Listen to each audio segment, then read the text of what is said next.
ఈరోజు జన్నారం జూ పార్కును మేము సందర్శించడం అయింది. ఇక్కడికి వచ్చిన తర్వాత మేము ఫస్ట్ మా ఫ్రెండ్స్ వాళ్ళు చెప్తే మేము అంత పెద్దగా ఉండదనుకున్నాం. ఎందుకంటే ఆదిలాబాద్ జిల్లా కొంచెం అంత పెద్ద పట్టించుకోరు అది అని అనుకున్నాం. కానీ ఇక్కడికి వచ్చిన తర్వాత మేము చాలా తెలుసుకున్నాం.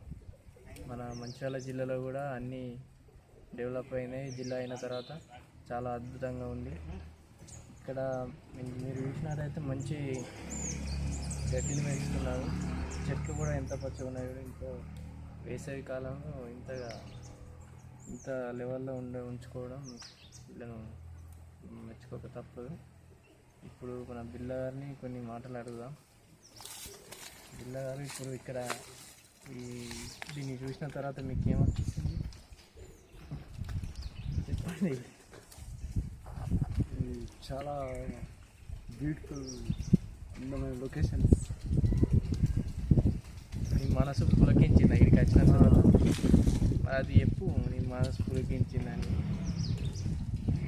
చాలా ఆనందంగా, చాలా అందంగా, బ్యూటిఫుల్. చాలా కూర్చోవడానికి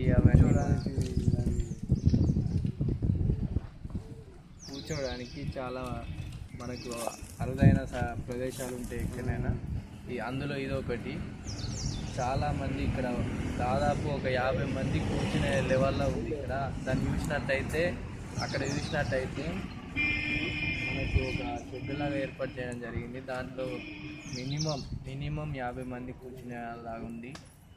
కాబట్టి మన మంచిర్యాల డిస్టిక్ వాళ్ళందరూ దీన్ని సందర్శించవచ్చు. చాలా అద్భుతంగా ఉంది. ఇట్లనే ఇంతే కాకుండా మనం చూసినట్టయితే అక్కడ పక్షులు ఉన్నాయి. నెమలి కానీ పావురాలు కానీ ఇలాంటివి చూసినప్పుడు చిన్నపిల్లలు కానీ పెద్దలు కానీ చాలా ఆనందపడతారు. ఎందుకంటే మనం అది అరుదుగా చూస్తాం కాబట్టి చాలా ఆనందం ఉంటుంది. కాబట్టి పిక్నిక్ ఎక్కడికో వేరే దేశాలకు అటు ఇటు వెళ్ళకుండా మన మంచిర్యాల మన జిల్లా కేంద్రంలో డెవలప్ చేయాలి. ఇక్కడ జన్నారం కానీ అక్కడ బొక్కల గుట్ట దగ్గర అది కానీ ఇంకా ఎల్లంపల్లి డ్యామ్ కానీ ఇలాంటివి సందర్శిస్తే మన జిల్లాను మనం అభివృద్ధి చేసుకున్న వాళ్ళం అవుతాం.